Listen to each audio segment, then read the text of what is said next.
আজকে আমরা কথা বলবো 350টি পাখি পালনে মাসে কত টাকা লাভ করা যায়। ভিডিওটার শেষে একটি টিপসের কথা বলবো, যে টিপসটি ফলো করলে আপনার পাখি সবসময় ডিম পারবে।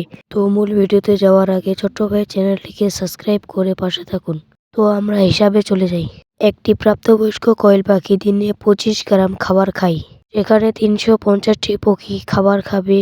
25 গুণ 350 সমান 8 কেজি 750 গ্রাম। তো আমাদের 350টি পাখি একদিনে খাবার খাচ্ছে 8 কেজি 750 গ্রাম। তো আমরা কেজিটাকে টাকায় কনভার্ট করে ফেলি। 8 কেজি 750 গ্রাম খাবারের দাম 520 টাকা। 350টি পাখি একদিনে খাবার খাবে 520 টাকার। এবার আমরা বের করব 350টি পাখি মাসে কত টাকার খাবার খাবে। 520 গুণ 30 দিন সমান 15,600 টাকা। আবার খরচের সাথে কিছু আলাদা খরচ যোগ করব, যেমন বিদ্যুৎ খরচ 200 টাকা, ধানের কুড়ার খরচ 200 টাকা, ঔষধ খরচ 100 টাকা, মোট 16,100। এবার আমরা হিসাব করব ডিমের বিষয়ে।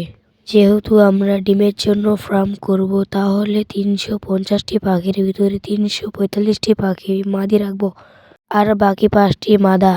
তাহলে একদিনে 340টি পাখি ডিম দিলে 140 গুণ 30 দিন সমান 10,200টি ডিম। এবার আসি ডিম বিক্রি করার বিষয়ে। যেহেতু আমরা পাইকারি রেটে ডিম সেল করব, তাহলে 3 টাকা করে ধরে 3 গুণ 10,200 সমান 30,600 টাকা। এবার আমরা খরচটা বাদ দিয়ে দিব। 30,600 থেকে 16,100 টাকা বাদ দিয়ে দিলে মোট লাভ থাকে 14,500। রেনাসেল ইভেট এই ওষুধটি আপনার পাখিকে খাওয়ালে সবসময় ডিম বৃদ্ধি থাকবে। এটি মূলত ডিম বৃদ্ধি করার ওষুধ। আজকে এ পর্যন্তই, দেখা হবে অন্য কোনো ভিডিওতে। আল্লাহ হাফেজ।